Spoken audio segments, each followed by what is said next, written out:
Bom dia. Essa é a segunda e última revisão do nosso conteúdo de genética, em que, na primeira aula, foi falado um pouco das cromossomopatias, de forma bem en passant, mas creio que já tenha dado uma base para que a gente entenda que a condição do indivíduo está relacionado não só ao cromossomo, à estrutura cromossômica que foi afetada, mas também relacionada à, à penetrância, enfim, a outras condições que o indivíduo apresenta, né? Que só testes moleculares eles vão apontar para a gente.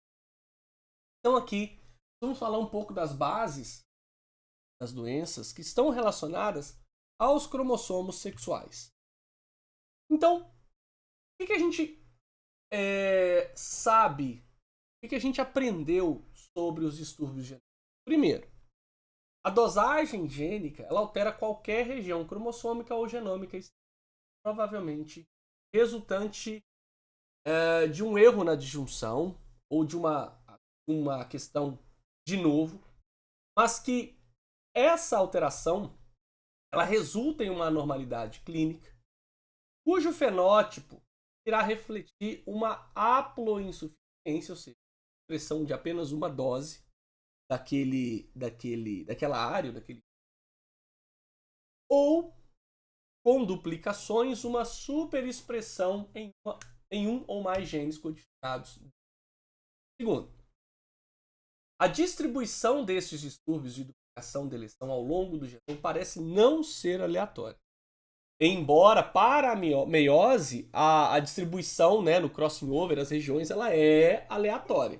Mas a duplicação e a deleção enquanto processos estruturais no gene, não.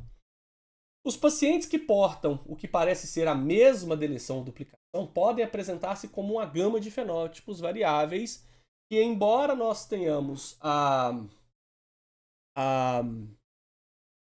a condição de fazer um diagnóstico molecular, a clínica ela não vai ser tão sugestiva assim.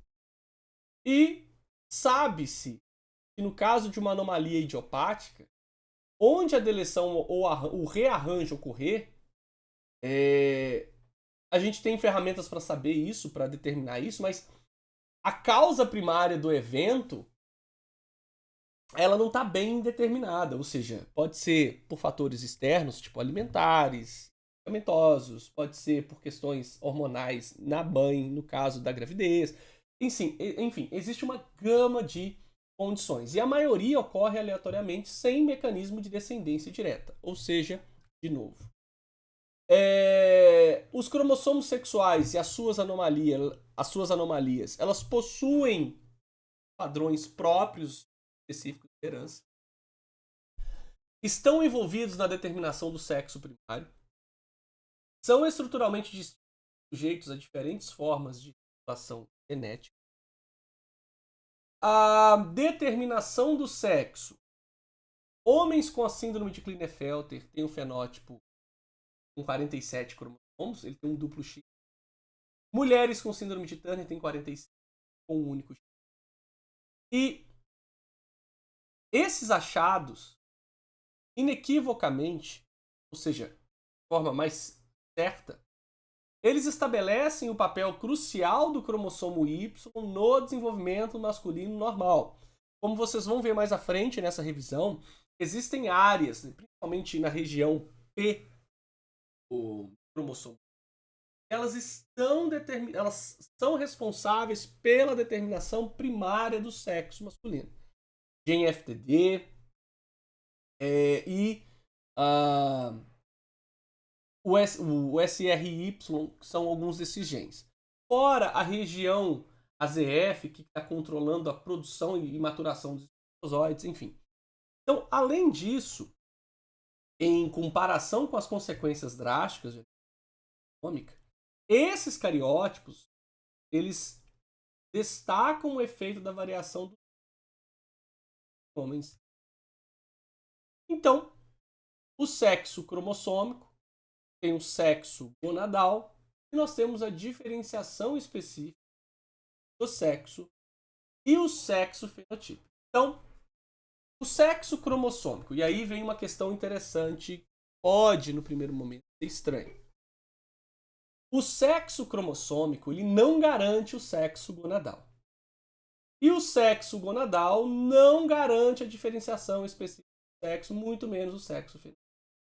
Porque muitas vezes o sexo fenotípico, pênis e testículo masculino, ok, mas se esse indivíduo não tem produção de espermatozoide, o fenótipo dele também não está sendo expresso, porque em algum momento ele não tem o gene, a gônada, sendo expresso, porque ele não teve o sexo cromossômico. Tá? Então, basta ter o sexo cromossômico para ter o gonadal? Não. Basta ter, então, XX para ter ovário? Não. Muitas vezes você pode ter XX e ter testículo. Você pode ter XY e ter ovário.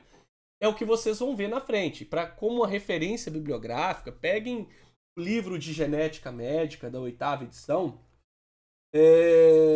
que vocês vão ter mais ou menos uma ideia de como essa regulação ela acontece. Então, sempre numa ideia metodológica, eu não estou aqui citando nada que eu estou tirando de ideias sem fundamento. Então, peguem as referências do capítulo 6 do livro de Genética Médica da 8ª edição, para vocês terem um pouco mais dessa complementação do conhecimento. Ok?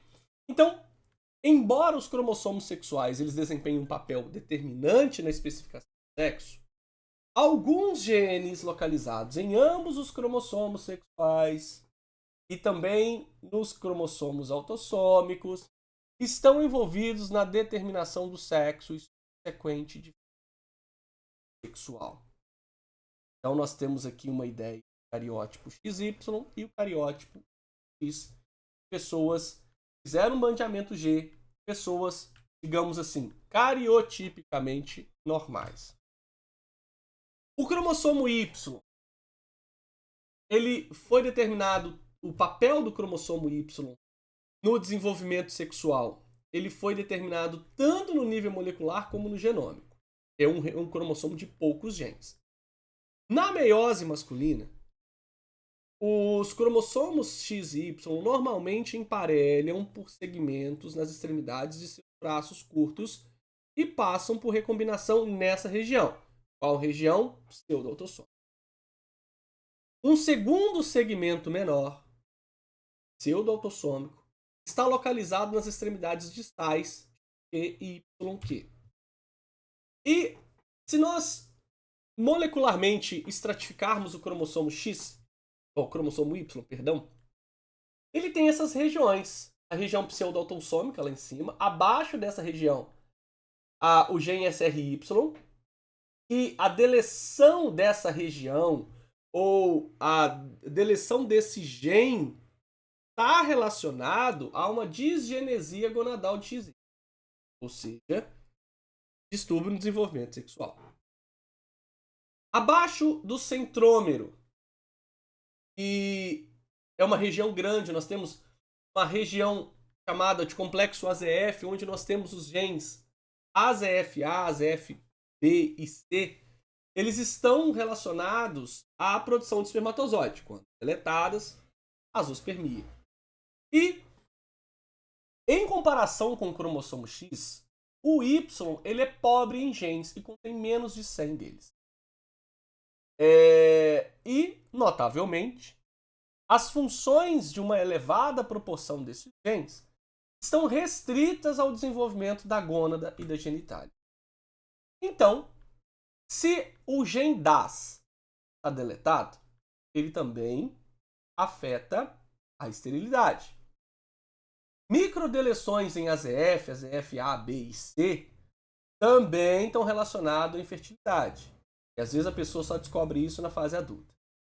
Tá?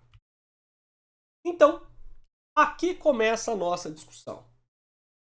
E até a 6ª semana, a nossa gônada ela é ambipotente. Ou seja, ela não está ali sofrendo a ação cromossômica para se desenvolver.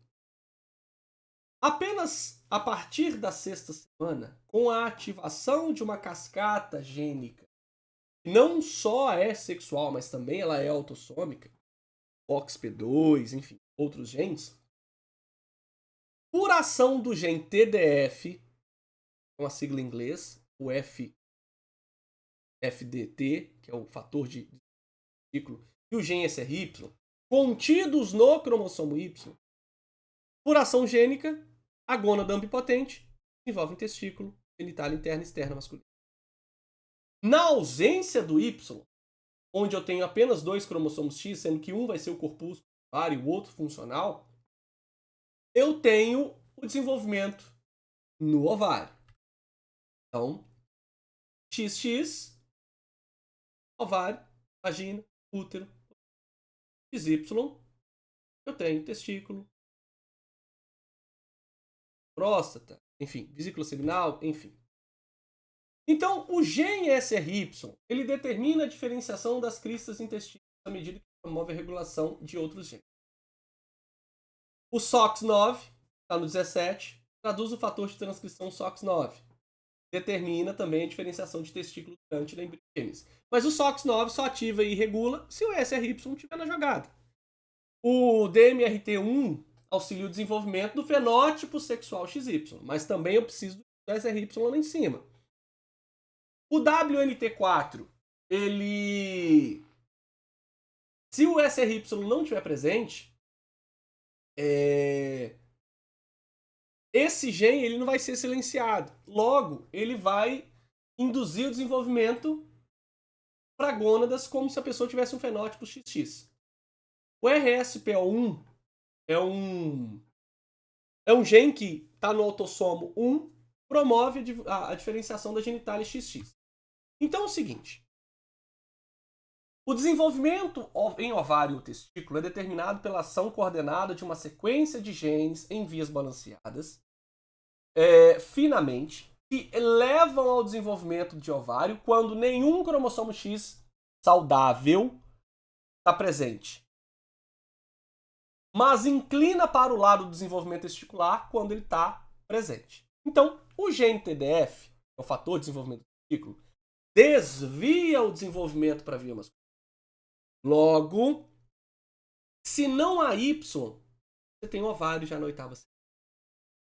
Vai ter pausa dos óvulos até a ovulação, param na meiose 1. Se o gene Y estiver ali, XY, o gene TDF forma testículo. E a região SRY, ela é a região de determinação do sexo masculino. Tá? Ele está presente em muitos homens, 46. Mas não é XY? É. Mas observem que nessa ilustração, se houver um crossing over nessa região SRY e TDF, que é um evento raro, o cromossomo X pode herdar esses dois genes. Logo, eu terei um Y sem esses dois cromossomos, sem esses dois genes. Então aí imagine, eu tenho XY, em que o Y não tem esse fator de promoção. Logo, eu só tenho um X ativo e o Y inexistente com esses dois genes. A gônada desenvolve um ovário. Se eu tiver 2X, em que um X herdou esses dois genes expressam no X a característica do Y, e mesmo eu sendo XX, eu posso ter desenvolvimento como homem. Tá?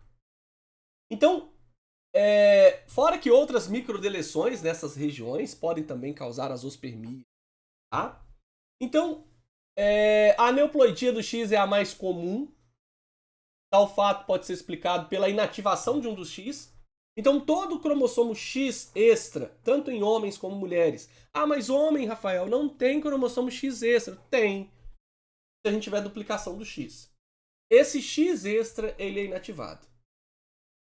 E o mesmo vale para um único X se tornar ativo. Logo, existem algumas características da expressão do X ativo e inativo que podem também estar contrabalançando essa região. Mas uma observação. mesmo aquele cromossomo X em dose dupla, tripla, tetra, ele vai estar inativo, mesmo essa inatividade, eu ainda tenho neste X inativo uma região de aproximadamente 15% que ainda está regulando e expressando algumas características, tá? Aqui nós temos uma sonda, né, mostrando a quantidade de corpúsculos que a gente tem inativo, numa proporção 46xx, eu tenho 1 inativo, 47, 2 inativos e assim por diante. A hipótese de Lyon na inativação do cromossomo X, ela diz que essa inativação ela é aleatória. Só que, suponhamos que em 2 cromossomos X, um X do pai e da mãe, nas células da epiderme, o X ativo pode ser o do pai e o inativo pode ser o da mãe. Mas todas as células da epiderme terão aquela mesma razão. X ativo do pai, X inativo da mãe. Só que no músculo esquelético, o X ativo pode ser da mãe e o inativo do pai. Então, para todas as células musculares esqueléticas, o X ativo é da mãe e o inativo do pai. Nesse padrão de normalidade, a inativação ela é aleatória e se dá em linhagens de células aleatórias. Em casos aberrantes, como as translocações não balanceadas, o padrão não é aleatório. Essa região de inativação, chamada de SHIC, que é a região de inativação do X, do cromossomo X, é que garante essa regulação da ativação de um dos X. Tá? Então, todo cromossomo X tem essa região SHIC, que está ativa no cromossomo X inativo, porque essa região SHIC é que está mantendo a ativação do outro X. Tá? Então esse processo ele se dá justamente durante a formação do embrião, ou seja, na fase blastocística do desenvolvimento embrionário. Né? E aí nós temos aqui um exemplo de uma mulher XY. Mas por que ela é XY? Porque no cromossomo Y dela eu não tenho o fator de desenvolvimento do testículo e muito menos o SRY. Logo, eu não tenho a via de desenvolvimento sexual masculino, que está mostrado nesse esquema apresentado aqui. Tá? Na clínica, pelo fato de um X estar plenamente ativo, muitas anomalias numéricas do X são relativamente menos prejudiciais, ao contrário do Y. Né? Como vocês podem ter visto na leitura do capítulo 6 do livro de Genética Médica da 8ª edição. Tá? Então aqui nós temos um fenótipo aberrante, né, com 2x para o homem, sendo um desses x corpúsculo de Barr. Tá?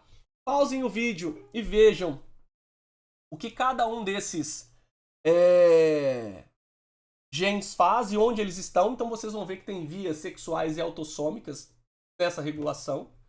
Tá? O que cada um desses genes faz nessa cascata, nessa rota de desenvolvimento sexual. Tá? Então a genitália externa masculinizada provocada por uma hiperplasia suprarrenal de uma mulher 46X. Fenótipo de um indivíduo 46XY com síndrome da instabilidade androgênica completa. E aqui fica para vocês um achado interessante em relação à ideia do planejamento familiar e o que esse tipo de alteração cromossômica sexual ela pode afetar ou acarretar para os indivíduos numa clínica que é pouco, digamos assim, ela é multifatorial, na verdade. Então, espero que vocês tenham gostado, aprendido. Deixa o like, compartilha. As dúvidas, deixa aí no comentário que eu vou ajudando na resolução. Um abraço.